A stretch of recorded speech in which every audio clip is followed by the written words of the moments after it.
चलते हैं 1857 में, जहां झांसी की रानी अपनी सेनापति जी से संभाषण करते हुए एक मोनो एक्ट के रूप में। लेट्स वेलकम पूर्ति कुलकर्णी।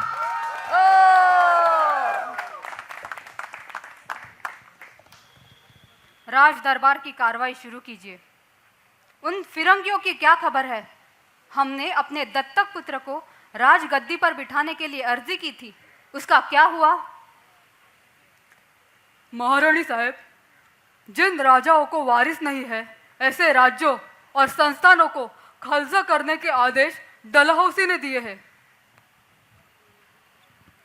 ऐसे आदेश देने का उन फिरंगियों को क्या अधिकार? हम इस मिट्टी में जन्मे हैं जहां श्री राम, श्री कृष्ण, छत्रपति शिवाजी महाराज ऐसे विभूतियों ने, वीरों ने जन्म लिया।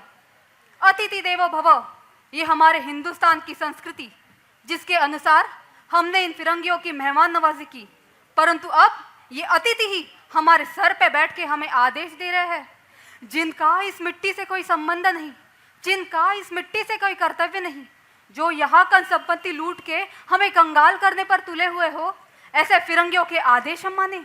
नहीं, ये कदापि शक्य नहीं। महारानी साहब, हमने अंग्रेजों को भेजे हुए पत्र का उत्तर आया है, हम पढ़ के सुनाते हैं। योर एक्सलेंसी, आपने आपके रिश्तेदार के बेटे को गोद लिया है और उसे राजगद्दी पर बिठा के आप राज करना चाहती है, ऐसे बताया है, परंतु आपको ऐसे करने की अनुमति नहीं है, क्योंकि दत्तक पुत्र आपका कायदे से वारिस हो नहीं सकता। आपको आपकी झांसी छोड़नी होगी और सारी राज व्यवस्था हमारे ब्रिटिश सरकार के हाथों सौंपनी होगी। हमारा सरकार आपके सारे खर्चों की जिम्मेदारी लेगा।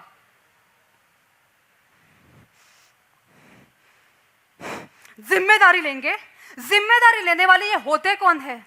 ये हम पर राज करे और हम भीगी बिल्ली की तरह इनके गुलाम बनकर रहे। ये हमारी प्रजा पर कर लगाए, जुल्म जबरदस्ती करे और ये हम हमारी खुली आंखों से देखते रहे। हमारे जिन प्रजाजनों को हमारे पूर्वजों ने बच्चों की भांति पाला पोसा, उन पर अन्याय अत्याचार होते हुए हम सहन करें? नहीं, ये कदापि शक्य नहीं। ये हमारी मातृभूमि है और हम सक्षम है झांसी की राज व्यवस्था देखने के लिए। रघुनाथ जी, शीघ्रता से उन अंग्रेजों को पत्र भेजिए। हम हमारी झांसी किसी भी कीमत पर उन्हें नहीं देंगे। कुछ दिनों बाद फिर से दरबार भरता है। महारानी साहब, धोखा हुआ महारानी साहब, धोखा हुआ। अंग्रेज 22,000 की सेना लेकर छोटे से झांसी किले की ओर बढ़ रहे हैं और राव दुलाजू, जिसे संपूर्ण झांसी किले की जानकारी थी, वो अंग्रेजों को फितूर हुआ है महारानी साहब, फितूर हुआ है। हम इतने प्रचंड सेना का सामना कैसे करें महारानी साहब?